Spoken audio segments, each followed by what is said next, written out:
You're listening to the Cycling Podcast in association with Rafa, celebrating the sport and producing the finest cycling clothing since 2004.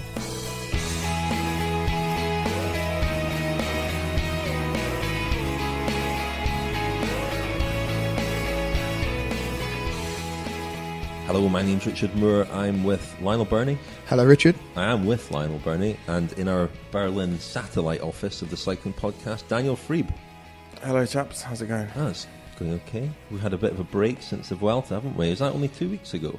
Yeah. Wow. A lot's happened. Yeah. It certainly has. The Eneco Tour has been brilliant. Yeah, let's talk about the Eneco Tour. We might talk about the Eneco Tour at some point, but before we get on to the big subject, which I don't think people probably need reminding of, but it's the controversy surrounding the one of the athletes' data leaked by the Fancy Bears, the group of, we think, Russian hackers who hacked into the WADA's Adams system, and they've released a whole tranche of athletes' information about TUEs. One of the athletes concerned, of course, was Sir Bradley Wiggins, 2012 Tour de France winner. And while most of the TUEs haven't raised too many questions or red flags, Wiggins have, and they've been hotly debated over the last, well, as we speak, 11 days. Took 10 days for Wiggins himself to address some of the questions in person, and we're speaking the day after Sir Dave Brailsford also spoke about it. So we'll talk about that in a moment, but first of all, let's have a news roundup. Lionel. Thanks, Rich. There's been plenty of racing since the Vuelta finished. Notably, Peter Sagan won the European Championship road race in Plumelec in Brittany. This is the first time men's elite riders have taken part in these championships, and the race attracted a pretty strong field. It was due to be held in Nice, but the championships were moved following the terrorist attack there in July. Anyway, Sagan outsprinted Julien Alaphilippe of France, Daniel Moreno of Spain and Samuel Dumoulin, also of France, to give Slovakia the European title. And it means that Sagan, for a couple of weeks at least, is European and world champion. Dutch woman Anna van der Breggen won the women's road race to add the title to the Olympic gold medal she won in August. She beat Katarina Niewiadoma and Elisa Longo Borghini. They took the silver and bronze medals. It also completed a Dutch double after Ellen van Dijk won the time trial, also ahead of van der Breggen. Jonathan Castroviejo of Spain won the men's time trial, having narrowly missed out on a Vuelta stage win to Chris Froome a few weeks ago. The big race has been the Eneco Tour, the final stage race of the World Tour calendar, and it was won by Nicky Terpstra after a dramatic final stage that finished on the famous moor in Geraardsbergen. Rowan Dennis of Australia, who'd won the individual time trial and whose BMC team had clinched another team time trial win, led overall going into the last day, but he crashed and eventually abandoned the race. Peter Sagan, who won 2 stages, looked well placed to win overall, but a group of Terpstra, Olivia Nason of I Am Cycling and the eventual stage winner Edvald Bosenhagen of Dimension Data got away, and that handed the Ethics Quick-Step rider Terpstra a well-earned overall victory. There's been loads of racing in Italy, as there always is at this time of year as they gear up to the World Championships, and with Il Lombardia on Saturday, of course. Sonny Colbrelli, who will ride for the Bahrain Merida team next year, has been in great form, winning the Coppa Agostoni, the Coppa Sabatini and the Tre Valli Varesina one-day races. His Bardiani teammate Nicola Ruffoni also won the Grand Prix Bruno Beghelli. Orica Bike Exchange's Esteban Chavez won the Giro dell'Emilia, and Daniele Banatti won the 2-day Giro del Toscana, where Giovanni Visconti and Sam Bennett were the stage winners. So plenty of racing going on, but another sprinter who's in form with the Worlds coming up is Colombia's Fernando Gaviria, who won the Classic Impanis in Belgium. So a little bit of transfer news to finish up with. Taylor Phinney is joining Cannondale Drapac next season, as Richard Moore mentioned on the podcast a few weeks ago. Ben Swift will leave Sky to join Lamprey, although the team won't be called Lamprey because following a Chinese takeover they'll be rebranded. Also joining Swift there will be BMC's Darwin Atapuma. And the 37-year-old Spaniard Joaquim Rodriguez, who retired after the Olympics, is reportedly rethinking that decision and has been linked to the Bahrain Merida team. No doubt they would find his World Tour points very valuable. Finally, it's been confirmed that the bank HSBC will replace Sky as headline sponsor of British cycling. Thank you for that, Lionel. As I mentioned beforehand, the big topic and the one that will, I suppose, dominate this week's podcast, our returning weekly podcast, is Bradley Wiggins and his TUEs. Can you just maybe give us a little bit of background to this? It's a very complex developing story, isn't it? But the headlines are that the Fancy Bears group, which we believe are a Russian group who have hacked into WADA's computer systems and accessed the ADAMS, which is the anti-doping record-keeping network. We believe, well, although this is supposition, we believe in retaliation for the sanctions that were placed on Russian athletes in the run-up to the Olympic Games, but it's clearly, a huge data leak. And the headline riders are Chris Froome, Laura Trott, Callum Skinner, Steve Cummings was also named, Fabian Cancellara was also named. But the rider that has attracted by far the most attention is Bradley Wiggins, winner of the 2012 Tour de France, and it has emerged that he had therapeutic use exemptions which permitted him to use an otherwise banned corticosteroid called triamcinolone before the 2011 Tour de France, 2012 Tour de France and 2013 Giro d'Italia. And the background to this is that Team Sky was established at the end of 2009, ready for the 2010 season, with a very strong zero tolerance towards doping policy. Their statement, or Sir Dave Brailsford's statement, was that they would have no association with doping. And so this has created serious controversy and has raised questions for Sir Bradley Wiggins and Sir Dave Brailsford, which have only partly been answered at this stage, I would say. We should make clear, though, Richard, that no rules were broken and that the therapeutic use exemption was applied for and granted in accordance with the UCI and WADA regulations. Nevertheless, it has caused real controversy in the past 10 days. And Lionel, worth mentioning as well, you talked about the sort of founding principle of Team Sky. Their mission statement, really, or one of their mission statements, was to find a clean winner, a clean British winner of the Tour de France within 5 years, wasn't it? It was indeed, and from their point of view, they would say that they achieved that in 2012 when Wiggins won the Tour. But this case really sheds light on what is performance enhancing and, in fact, what is clean sport. The TUE system exists for very valid reasons, and that is to allow athletes who are unwell to take medication which normal people would otherwise be able to take without any consequences. But of course, a strong corticosteroid like this, it strays, I would say, into the grey areas, and it does create a lot of questions, which we will discuss now, I guess. Yeah, I mean, there is an argument that an elite athlete's job, if you like, is to go up to the line of what is legal and what isn't legal. Unfortunately, in modern sport and in our sort of medicalised world, that means a lot of sort of raises a lot of ethical questions and puts the athlete in a position where they have to make a lot of ethical decisions. There are substances you can take that may not be on the banned list, but may be performance enhancing and give the athlete an unfair advantage. There's all sorts of, it's a minefield really. And, I want to go back, I think, in talking about this to 2010 and the end of the Team Sky's first year. I was working on a book that year that came out in 2011 called Sky's the Limit, and it really was a sort of covering Sky's first year in the sport and the beginning of their journey, their mission to try and win the Tour with a clean British rider. And it looked certainly at the end of 2010 as if that was pretty far-fetched, if not impossible. They had a very difficult first year. Bradley Wiggins, who'd finished fourth in the 2009 Tour, later upgraded to third, finished, I think, 24th in 2010, but he was well off the pace, and it didn't look like he was going to emerge as a Tour de France winner. At the end of 2010, I spoke to Dave Brailsford in the team bus at the Tour of Britain, and he was in a very reflective mood, and we had what at the time seemed to be a very interesting conversation, and perhaps even more so now. I asked him in particular because the question of being clean was really important at that time. I think that the years leading up to the formation of Team Sky are very important context here as well. 2006, 7 and 8 in particular, when the sport was absolutely destroyed almost by a series of very serious doping scandals.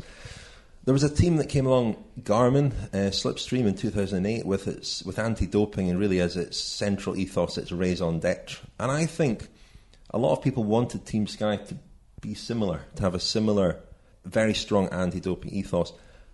I don't think that anti-doping was Team Sky's raison d'etre. I think that as much as competing clean was important and central to what Dave Brailsford had always done with British cycling, I think with him, in contrast to Jonathan Vaughters at Garmin, winning was really important. And he sort of spoke about this when we chatted on the bus. He said, I asked him about, how desperate are you to win? What would you be prepared to do to win? And he said the commitment to being clean, to using science and alternative methods and the best possible brains as an alternative to doping, that is imperative. It doesn't stop us wanting to perform. It is a clean team, but we can't say we'll be clean, but we won't bother about winning. I asked him how he ensured that the team was clean. He said they had lots of conversations about doping. It's not a taboo subject here. And we talk about the line. I asked him about the line because I was curious what he meant by that. He said, where the line is between what's allowed and what isn't. In cycling, it can sometimes be a bit blurred, but we will not go over it. That did sound a little bit ambiguous to me, and I spoke to the then Team Sky doctor, Richard Freeman, who said that he suspected there were still what he called dark practices going on in some other teams. I asked Brailsford then about that. He said we need to have knowledge of what all the other riders and teams are doing in terms of performance enhancement, which doesn't necessarily mean doping, but that whole side of the sport is it's a topic that is ever present. He went on to say that he was convinced that a clean rider could win the Tour. You have to believe that it's possible to win the Tour clean. You have to. I believe the guys at that level are going right up to the line like everybody else. I certainly don't believe there's a clear, systematic doping program in the team which is allowing those guys to perform that well, but I certainly think they go right up to the line. And I suppose and when Brailsford was interviewed on Monday, he was asked a lot about the line and whether they had crossed the line in approving Wiggins' use of triamcinolone. Yeah, I mean, I suppose the obvious question in the cold light of Tuesday morning, a week after this all broke, is why is there any need to talk about the line, going up to the line as though it's a continuum? I mean, in most people's minds, it's a clear-cut thing. You're either clean or you're not. There shouldn't be kind of a spectrum of slightly clean, a bit cleaner, or completely clean. And we've spoken, we've already touched on sort of the founding principles and why the team was formed. I think one reason why the team was formed was to engage as many people in Britain as possible, and to engage people in Britain on the basis that this was going to be different and that they were going into professional cycling and they weren't going to succumb to some of the the dark practices that people had always associated with cycling, or certainly they had in the previous 15 years. And I suppose, unfortunately, whatever the motives and whatever kind of good or bad faith they brought into this decision, a lot of people feel now that this is not what they signed up for as fans, as spectators, as part of this journey. And, you were there at the start, Rich, and I think you're probably aware of that as well. You can probably see that as well. And also just in terms of, Brailsford and what he wanted to do with the team and what he thought he was doing with the team. I think we've always had a feeling that he's certainly very focused on performance, and perhaps to the point where he's sometimes been blinkered about how things would look to the outside. And this is a team that has really built its image on attention to detail. And right from the first training camp, I remember the blue Smarties that riders were given, or blue M&Ms, and this was seen as a kind of microcosm of the attention they were going to bring to detail. And I think they've been slightly lacking in terms of knowing how things are going to look, and knowing, like I said, what people's hopes were for this team and how it would look if they brought a Gert Landers in who was the former Rabobank doctor who about whom there were some fairly unsavoury revelations after he left Team Sky, and the same thing with Wiggins. They applied for a TUE, which a specialist seems to have recommend, but the product itself, and I'm gonna call it Kenacort because that's the commercial name by which it's usually referred to, and it's easy to say, frankly.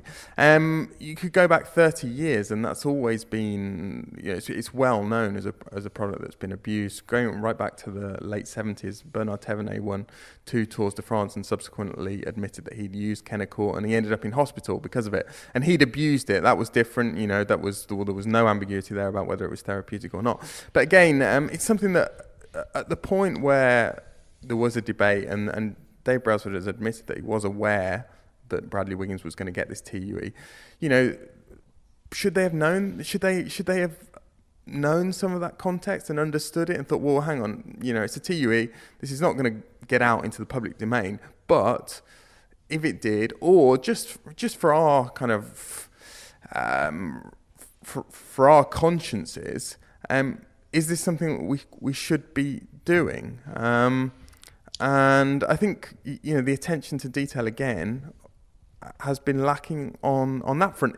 If, and we assume that this was the case, if we take at face value their statements when the team was launched, if that is what they wanted to do, have a clean team. Yeah, I'd agree with that, Daniel. I mean, if you think back to 2012 and the atmosphere that was around Bradley Wiggins and the questions that he faced almost daily at the Tour de France, are you a clean rider? Can you tell us you're winning this Tour de France clean?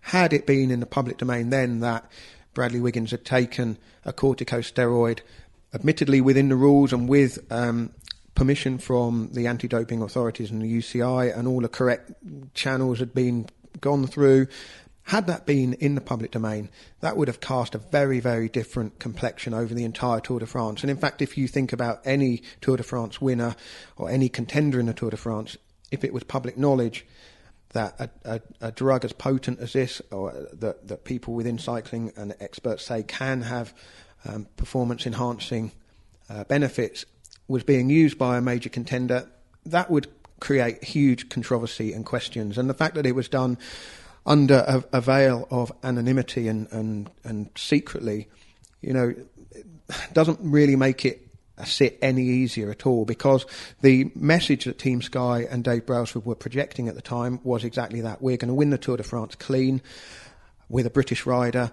And then when you dig down into the detail, it really raises questions of what they consider clean to be. Is clean not taking medicine, or is clean taking medicine within rules, up to rules? I'm not going to say abusing the rules, but certainly exploiting rules that exist for very good reasons. Was this a good enough reason? And, all the stuff that Bradley Wiggins and Dave Brailsford have said in recent days doesn't really quell those questions and that concern that this was a preventative or almost an insurance policy. It doesn't sit easily whatsoever. One of the points that Brailsford made was valid, that you don't wait for an asthma attack before taking medication. So I think the preventative thing is valid. However, there's prevention and there's prevention. It's like a small island having nuclear weapons or something. There's appropriate prevention and there's inappropriate prevention. And what I guess we want to know is how bad was Wiggins' condition? What prompted the expert who examined him, who was Simon Hargreaves, an ear, nose and throat specialist, what was his rationale for prescribing and recommending this treatment? We would really like to know that. And there's a lot of debate and discussion around medical confidentiality and athletes, should they or should they not release their TUEs and medical records. Callum Skinner, the track cyclist, has today released as many of his medical records as he could find going back to the age of 5 to prove that his asthma is legitimate, that he's been admitted to hospital on 4 occasions. That's very admirable. Not suggesting or saying every athlete should do the same, but in this case, I think we need to know. I haven't heard any sports doctors or people who've worked in cycling say that this was that they think this was an appropriate treatment? Well, I think the timing of it is what leads people to that conclusion. I mean, Wiggins has had asthma. I mean, I've seen him with the blue puffer over the years, the blue inhaler, which I think is salbutamol, or the Ventolin, I think is the trade name for that. That is permitted without a TUE and has been since 2010. That's a kind of a daily run-of-the-mill treatment, if I can call it that, for his asthma condition. He has hay fever issues as well, which could exacerbate asthma, so we're told. But the fact is that in June 2011, he won the Dauphiné. And then later that month, or very early in July, on the eve of the 2011 Tour de France, he had an injection of this corticosteroid. Same things happened to pretty much the same pattern in 2012, and then a third injection of it in 2013. The timing of the injections is what raises the big questions. Eurosport, the home of cycling. Thank you very much to Eurosport for sponsoring the cycling podcast. There's lots of cycling still to come on Eurosport. Of course, the World Championships coming up pretty soon. But before that, on Saturday, 1st of October, Il Lombardia, live on Eurosport 1 from 1:30 till 4:15 p.m. in the UK. And coming up on Tuesday, on the 4th of October, from 2 till 4, is Banch, Chimay Banch on Eurosport 1 as well. That's live. So, you raised some questions before we paused there, Lionel, and we're going to carry on talking about Bradley Wiggins and his TUEs, because it's an important subject that is that we can broaden out, into a wider discussion about what is clean, and that is it. You mentioned the line, and we do have to stress that Team Sky have not broken any rules. Bradley Wiggins certainly not guilty of any kind of offence. They have operated within the rules. There's a wider discussion to be had, I mentioned, but also there's a focus here on the process of TUEs, and I think we understand that that's something that's tightening up all the time. There are certainly far fewer TUEs approved these days than there were a few years ago. I don't know if that's because fewer are being applied for, but across the whole sport, there were only 13 TUEs approved in 2015, which is a huge reduction on a few years ago. One of the reasons for that, I gather, is that the rule change in 2010, or for the 2010 season, which meant that the salbutamol, up to certain limits, didn't need a TUE. Before that, just to use one of those inhalers would have required a TUE. So that's one of the reasons, I think, for the reduction. But still, it's a system that exists for legitimate reasons, Rich. There are riders or athletes in any sport who may have medical conditions that need treatment, and the best treatment is something that is on the banned list. And there is a danger in reviewing all of this that the baby gets thrown out with the bathwater. But on the other hand, the system, should it allow a drug that is, as Daniel says, historically associated with doping, to be used legitimately with the filling in of some forms and a consultation with a doctor of your choosing, more or less. I mean, well, we have to trust that I said this on Radio 5 Live last week, that we have to trust that process is rigorous and trustworthy. That's not to say that we do, or that we should at the moment, but we have to, in order to trust clean sport. Yeah, I mean, we have no other choice but to trust it.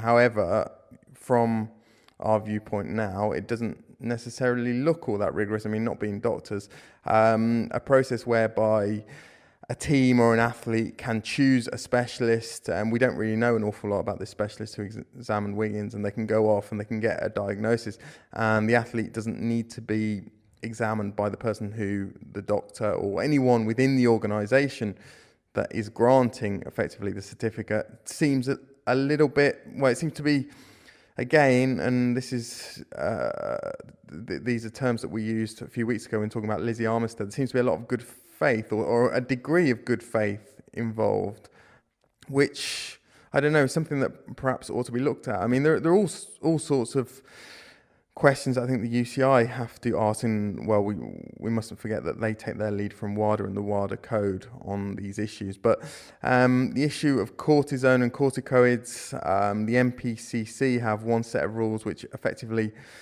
should prevent riders from abusing corticoids and using them to the end that we've heard something about to lean up or lean out to lose weight in between races, and this is an allegation or a suspicion that's been thrown at Wiggins and Team Sky now. Again, at this stage, with the information we have, completely unsubstantiated.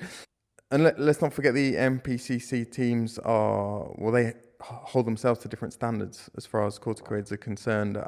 It's very difficult for a rider who rides for an NPCC team to use corticoids out of competition. So that really takes away this hypothetical option of abusing a corticoid to performance enhancing ends.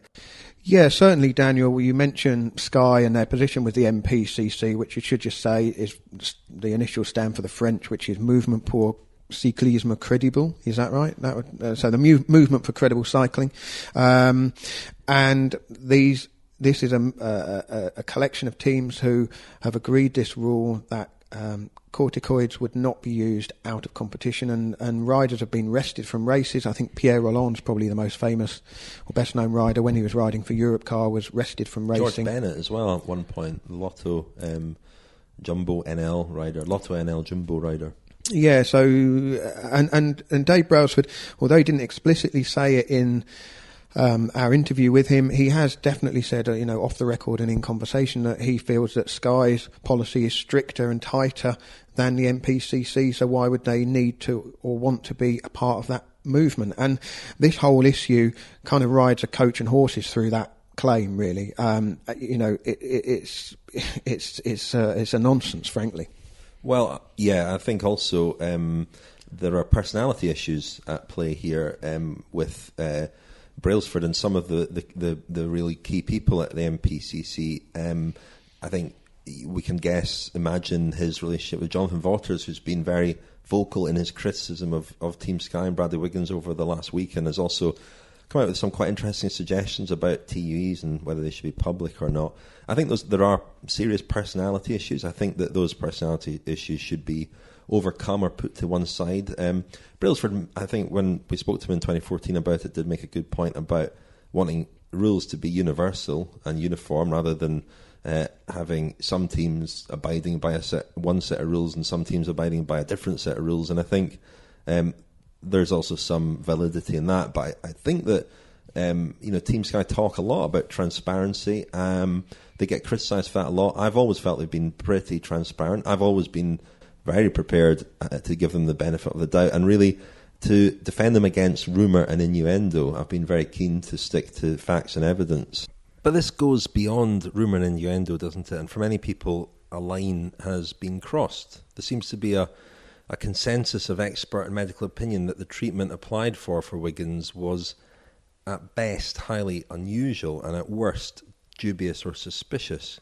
The only voices missing in this debate so far have been the medics who believe that it was appropriate treatment. So we're at the point now where it's not going to go away and people are entitled to be sceptical about the ethics of Team Sky. Yeah, I quite agree, Rich, that we should be judging all of these cases on facts and evidence rather than rumour and innuendo, as you say.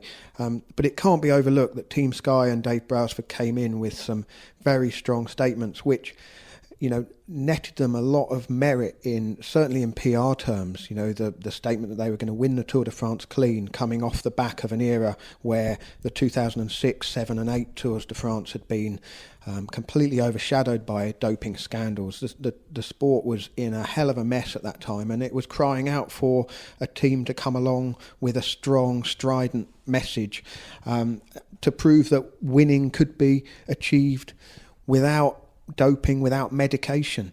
These statements, no association with doping, zero tolerance, have they really stood up to scrutiny right from the start? I mean, the first batch of staff that Team Sky hired included Sean Yates, Stephen de Jong and others who were whether let go or however you want to describe it, after Wiggins' 2012 Tour de France victory and after the publication of the reasoned decision into Lance Armstrong and the way that the whole Lance Armstrong era blew open and had wide-reaching consequences for the sport, and some of the consequences for Team Sky in that as well. And so over the lifespan of the team, there have been these issues which they have dealt with and moved on, and Dave Brailsford's point has always been, okay, yes, I would take your point, but we are not running a doping programme in this team. The hiring of Geert Leinders, who was a doctor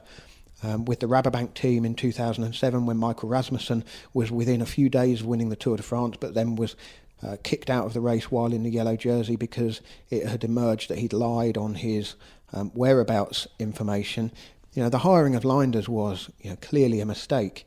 And now we are in a situation where it emerges that the first British Tour de France winner, as I said earlier on, if the rule wasn't abused, it was certainly pushed right up to the line. And as I think you said earlier, Richard, the key point is to establish whether or not there was a genuine medical need for a drug of this nature before Tour de France and Giro d'Italia. Ultimately, the only person who can tell us or explain why this drug was prescribed is the specialist who examined Wiggins, Simon Hargreaves, and the doctor at Team Sky, Richard Freeman, who applied for the TUE. These are the only people who can tell us the rationale behind that. Everybody else is speculating. All the other doctors out there are speculating.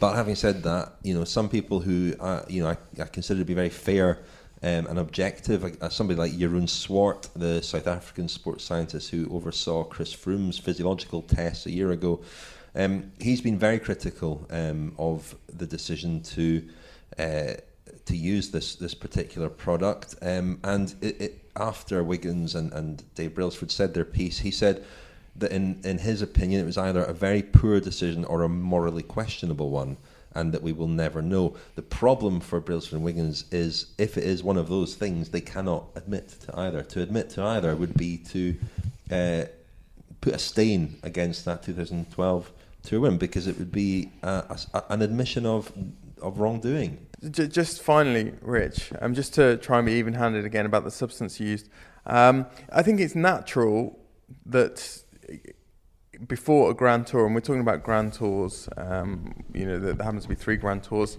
before which Wiggins was prescribed the drug. It's natural when your body's about to be put through those rigours, and they're very important, and they're the main reason that the team assigned you and they're paying you a multi-million euro salary, that you will opt for the most aggressive treatment available and the treatment that gives you the best, the absolute best chance of not suffering or makes you feel best, effectively. So I think that's perhaps understandable. On the other hand, the timing, the very specific timing of the prescriptions before those 3 Grand Tours doesn't look very good at all, does it? And particularly, we're talking about pollen or we're talking about allergies. I think it was a grass pollen allergy that was specified. The grass pollen season, as far as I know, does occur. It does coincide with the Tour de France. It doesn't coincide with the Giro d'Italia. That's certainly worth saying, Daniel. Yeah, I think also, he hadn't been on such strong medication before. He finished 4th in the Tour in 2009, upgraded to 3rd. On the medication that he'd been using for years as inhalers. Now, I would argue that was a harder tour against a tougher field than the one that he won in 2012. That's maybe by the by. Conditions, medical, your health, your allergies can change over time as well. They can develop. They can become more severe. I know that myself. That I developed allergies in my late 20s, early 30s that I'd never previously had. So it can change, and according to the specialist who examined Wiggins, he wasn't responding anymore in an optimal way to the medication that he'd been using, and that's why he went on to a stronger one. But as I say, it would be good to see some medical evidence of that experts can look at and say whether they agree or not. And just as a footnote, Rich, it's interesting to note the number of, in particular, Grand Tour specialists and Grand Tour winners of late who have documented pollen allergies or asthma problems. Alberto Contador, he certainly talks about them in interviews. Nairo Quintana talks about them a lot at the Tour de France, or after the Tour de France. And Chris Froome, of course, famously, well, he had an issue in 2014, Dauphiné, wasn't it? It was more of a chest infection, but he has also talked about asthma problems and used an inhaler. I think I'm right in saying. Whoever you are, wherever you ride, whatever the reason, Rafa exists to improve your ride with the finest kit, inspiring stories, and vibrant clubhouses and communities all over the world. Thank you very much to Rafa for sponsoring the cycling podcast, as they've done since the start of the Tour de France, and for the rest of this year. We're very grateful to them indeed for their sponsorship and their support of the cycling podcast. A bit of housekeeping.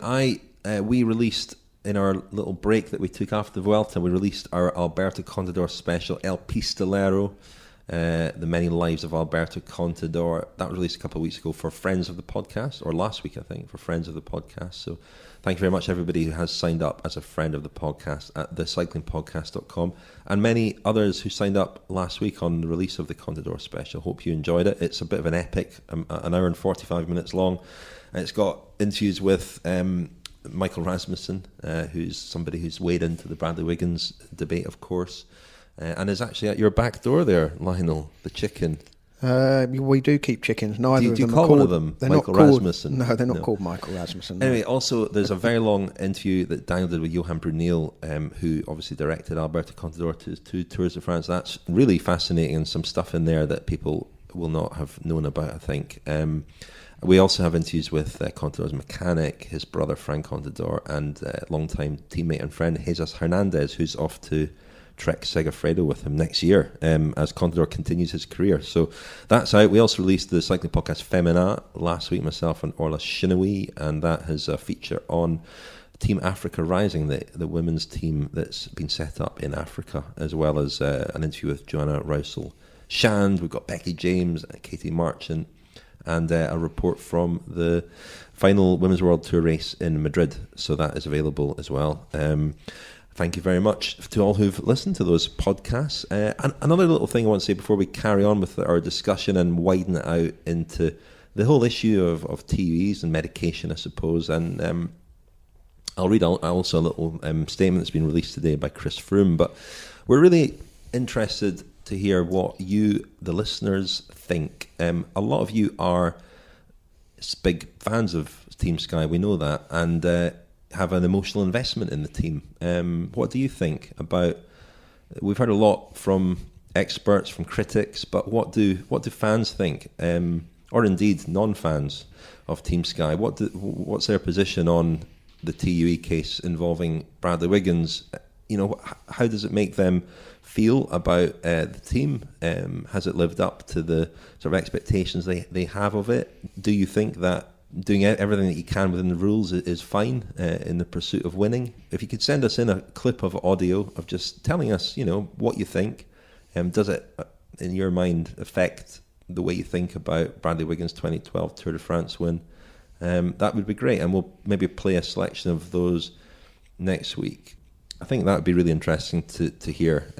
So please send us in your audio to contact@thecyclingpodcast.com. That's right, yeah. You can record it on your phone in a voice recorder app and then just email it to us, contact@thecyclingpodcast.com. We should think of actually specific questions that they should perhaps answer in that audio to make it a little bit easier. Well, I think people can say what they want, and say what you want. We'll play the cleanest legal ones that we can. Yeah, say what you think. If you're upset, if you're not bothered, let us know. We want to know what you think. Well, I'll just read out this statement that Chris Froome has released this morning, which has been getting quite a lot of traction. Froome has put on social media the following: "I take my position in the sport very seriously, and I know that I have to not only abide by the rules, but also go above and beyond that to set a good example both morally and ethically. It is clear that the TUE system is open to abuse, and I believe that this is something that the UCI and WADA needs to urgently address. At the same time, there are athletes who not only abide by the rules that are in place, but also those of fair play. I have never had a win-at-all-costs approach in this regard. I am not looking to push the boundaries of the rules. I believe that this is something that athletes need to take responsibility for themselves until more stringent protocols can be put in place. Now, Froome, of course, has been at the centre of controversy himself about TUEs in 2014 when it became known publicly that he had applied for a TUE on the eve of the Tour of Romandy, which he then won, and that sat very uncomfortably with a lot of people. I think there was a lot of negative publicity around that. The following year, 2015, he fell ill in the final week of the Tour de France when he was leading the race and didn't apply for TUE for medicine because he was aware and afraid, I suppose, of that coming out and it reflecting badly on him. His health was failing, his lead was crumbling, Nairo Quintana was getting closer, he didn't take the medication. I attended an event after that with him and David Walsh where they debated it, and Froome argued that he should have had the medication, and Walsh argued that he shouldn't have.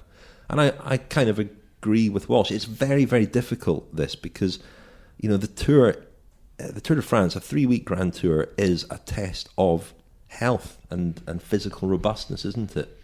This is the problem in the era of heavy-duty blood doping, whether it be EPO or blood transfusions. The natural desire of the athlete to be as strong today as they were yesterday, and to basically feel that they can compete at their best every day they get on the bike. And that is not really how the human body responds to endurance competition, is it? The idea of a race like the Tour de France or any endurance event is to break people down physically and mentally and see who is the best over the distance or the time that the competition lasts. And so the kind of desire of the athletes to maintain their level is what led to doping and then microdosing and basically topping up and making sure that they don't fall ill, that they don't experience any degeneration in their physical condition. And I think that this is part of a similar, taking it away a little bit from Bradley Wiggins' specific case, the desire of the athletes to be the best they can possibly be on every day that they compete. And that really isn't the point of the events that they're taking part in, is it? That's kind of fundamental and key to... But it's perfectly understandable. It's perfectly understandable. It's refuelling, warming down, everything is aimed to aid recovery. Of course, yeah. And if you've spent a year preparing for the Tour de France and you get a common cold, that is... something that could derail your challenge,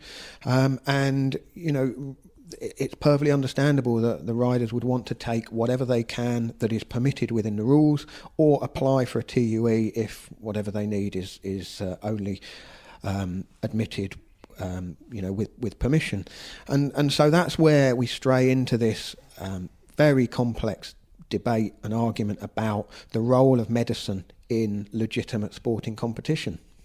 Yeah, and I think we need to think about what sport is supposed to say. What is the purpose, essentially, of professional sport? The problem that professional cycling has, and this is why doping is such a huge issue in professional cycling, is that physiology and physical performance accounts for sort of 95% of the outcome, as opposed to football or darts, where there are other factors involved. You can talk about skill and so forth. It is undeniable that in professional cycling, someone's physical robustness, as you put it, Rich, and health is the predominant factor, and is the main reason why people watch. But if it's going to be, if we're going to insist that we want the strongest guy to win, which most people do, let's face it, people get annoyed and angry when a rider crashes in the Tour de France and another guy wins because, he's not necessarily the strongest guy. So there is this clamour, this desire to see the strongest individual, the strongest physical specimen win. If it's essentially a health competition, then should we be giving people what are essentially artificial pharmaceutical aids to artificially elevate their health, and or as Bradley Wiggins put it, restore him to full health. When this all seems fairly arbitrary. I mean, if someone is penalised by a natural handicap, i.e. asthma, how different is that from being penalised by a low hematocrit or just a tendency to produce a lot of lactic acid, which will inhibit performance? I mean, asthma is a performance inhibitor, but why is it that someone with a low red blood cell count is not allowed to take EPO, but someone with asthma is allowed to take a powerful or low testosterone corticosteroid? Yeah, and you do get into a lot of grey areas. I mean, I can understand on one hand, an asthmatic who's not a professional cyclist saying, well, if I'm allowed to take those substances and sit at home and watch the Tour de France, why shouldn't a fellow asthmatic be allowed to compete while also doing that? But it gets very murky when, as we said from the outset, this drug is a drug with a long history. Well, we haven't really said what the rumoured performance-enhancing benefits are, and Brails from Wiggins sought to make a distinction between the legitimate medical use of it and the abuse of it. And, we mentioned the chicken earlier, Michael Rasmussen, him, Jorgi Akse, David Miller are among those who've come out and said, oh, this was the most potent drug I used. They were also, of course, using EPO, testosterone, blood transfusions, maybe human growth hormone as well. And there are agendas at play there as well. Certainly, some of these guys, a scandal like this, a case like this, a controversy like this, might mitigate some of their crimes. Perhaps that might be something worth bearing in mind when we read some of the comments. But it's not to dismiss them entirely. But what, as you understand it, Daniel, what are the rumoured performance-enhancing benefits of triamcinolone?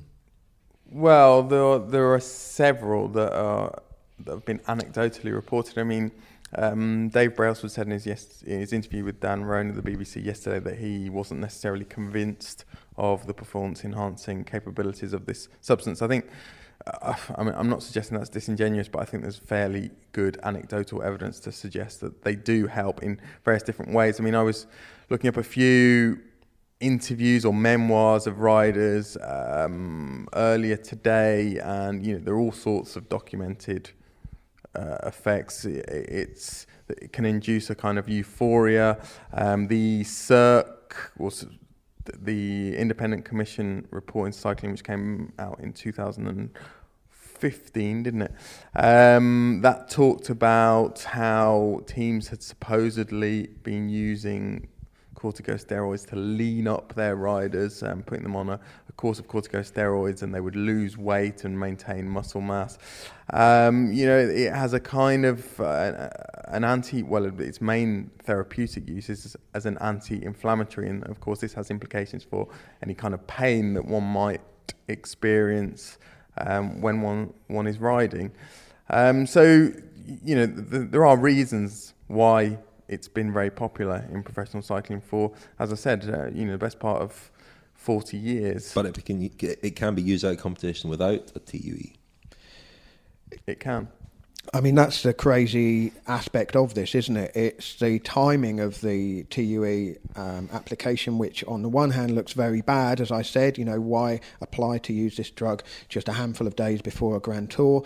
But on the other hand, if it was taken in a training block, then there wouldn't need to be a paper trail at all. It would just be taken, and that is, that's one of the arguments of the NPCC, which is to have these voluntary rules that bar the use of these corticoids out of competition. So there's so many grey areas within the debate, but I do think that the fact that this is in the public domain now leads us on to a wider debate about the role of medicine within. Well, the debate changes all the time. I mean, Daniel was talking there about topping up. There was a vogue in the 80s and the 90s for what a doctor called Francois Belloc, who was based in Bordeaux and treated Bernardino and Robert Miller among others. He called hormone rebalancing, which was basically an excuse to top up people's levels of testosterone, which would become depleted over the course of a Grand Tour.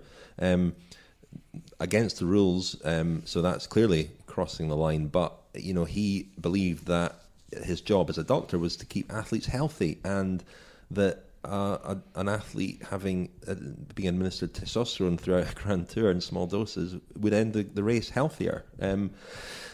But that's, as Daniel said, the Tour de France is a test of an athlete's health and physique and capabilities over 3 weeks, not as though they're starting every day afresh. And so I think the debate and discussion around, what is acceptable and what isn't is just changing and moving all the time, isn't it? I mean, there are questions that have been posed by the leak of the TUEs that are now seem very obvious, or certainly are questions that will be asked as we move forward.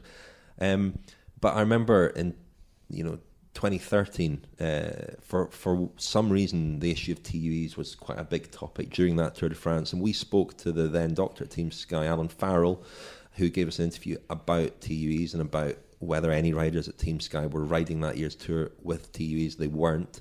But, had we done that interview the previous year with the Sky doctor at the time, it wasn't Alan Farrell then, what would we have been told? Presumably we would have been told it's confidential, which it is, and there are good reasons for that. It's a very complicated area, but there is a sort of clamour now for more information to be made public, for TUEs to be released. Jonathan Vaught has made the point that competing as a professional athlete is not a right, it's a privilege, and if you're unwilling to disclose your application for TUEs, sadly the door is closed.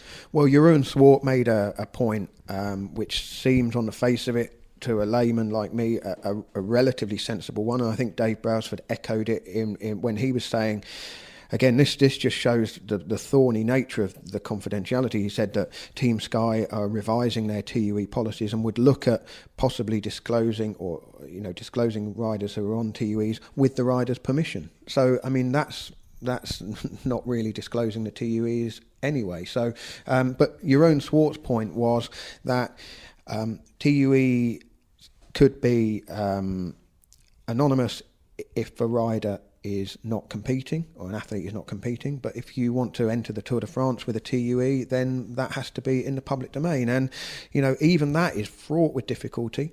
But it does seem to be a step that would solve this controversy. You would be able to see who is on what medicine, but then that opens it up to public opinion as opposed to medical opinion, and that's where it gets very dangerous, because you could look at the list of the Tour de France top 10 and find that, say, 3 of them are riding with TUEs permitting certain substances without knowing exactly what those substances are and what the possible performance enhancing benefits might be and the reasons why that substance is ordinarily banned.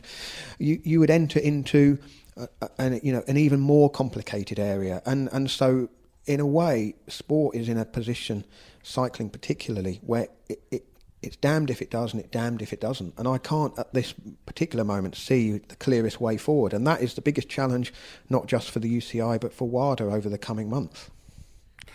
And just to delve back into the specifics of this particular case, as a final point, the substance in question, Kenacort triamcinolone, it's been taken in this case with a TUE. There's widespread anecdotal reports, certainly from fairly well-respected figures in anti-doping and the medical community, that a rider wouldn't necessarily need a TUE to take this by injection in competition, because it's not difficult to detect, but WADA's thresholds, and it's a threshold test that it works by, are currently pretty generous, I understand. That it's a slow-release corticosteroid, and so only small amounts will show up in your urine at any given time. So it's possible that if Wiggins wanted to take this substance to cheat, he wouldn't have needed a TUE. That's a very interesting point. I think it's worth trying to add a bit of perspective to it. There was a line that this might sound like putting a positive spin on it. It's not, or it's certainly not intended that way, but there was a good line or a good paragraph in Matt Dickinson's piece in the Times on, following the Brailsford interview. He just pointed out Brailsford was not sitting yesterday at the centre of a major doping ring. That would be the greatest deception in the history of sport, and hypocrisy on a scale that would make Lance Armstrong blush. There is no evidence of that, far from it. We're not talking here about EPO and blood transfusions and human growth hormone and cocktails of banned drugs. And it shows perhaps how much the debate and the discussion around anti-doping has actually moved on and progressed, that a TUE for a product that might have been perfectly legitimately used has kicked up such a controversy. The scrutiny, the suspicion around elite sport has never been greater, but arguably it's never been harder to cheat. If we're having this discussion, this lengthy conversation around an athlete using a substance that he's been cleared to use, it shows, does it not, that some progress has been made? It's difficult to say whether that's definitely the case, but certainly this era of cycling is paying the price for previous generations and the drug scandals that blighted successive years, and of course the downfall of Lance Armstrong and the revelations of what happened during his time dominating the Tour de France. And I think that's really where Team Sky has misjudged not just its messages but its actions, because, as I said at the start, they banked a certain PR when they made these statements, about winning the Tour with a clean British rider, and knowing that the public perception of that, the average person watching the Tour de France isn't sort of caveating that by thinking, well, clean but for TUEs applied for to permit a corticosteroid, a handful of days before the Tour de France. And I think that's why this story has blown up in quite the way that it has done. I mean, communication's a problem as well, and I mentioned earlier the length of time it took for Wiggins and Brailsford to address the questions. Contrast that to Trek, who, when Fabian Cancellara was named in the Fancy Bears documents as having had corticosteroids, they released photographic evidence of him having had wasp stings, or where he was quite clearly affected, and now. That was just a very effective way of dealing with the question. Not so easy in the case of Wiggins, perhaps, but as I've said repeatedly, I think we need a bit more reassurance that this was a legitimate product to use in the circumstances, and the only way to do that, and time to have done it, would have been last week. But the only way to really address this and really put people's minds at rest, or at least answer some of the questions, is to release some more documentation from the time that would answer some of these questions, perhaps. We should probably begin to wrap things up. I don't know if you've got anything else to add, Daniel. No, Rich, I think we've exhausted the topic, and we're fairly exhausted by it ourselves. We are exhausted by it. We haven't, as promised, talked about the Eneco Tour. It was a great race. Well, maybe we'll catch up on that and the racing next week. But it's a matter of huge conflict, isn't it? On the one hand, no rules have been broken. On the other hand, it doesn't fit with Team Sky's stated aims at the outset, and it certainly doesn't fit with what people thought that 2012 Tour de France was all about, and that's where the big conflict is. Over the course of the week, I was on holiday when this broke, but I've been reading up on it, listening to all of the reaction and counter-reaction, and I flip-flopped from one way to the other, and I can see kind of all sides of it, and I can't see a simple one-size-fits-all solution to this, because if you do away with the TUE system, then you penalise athletes unfairly in certain circumstances.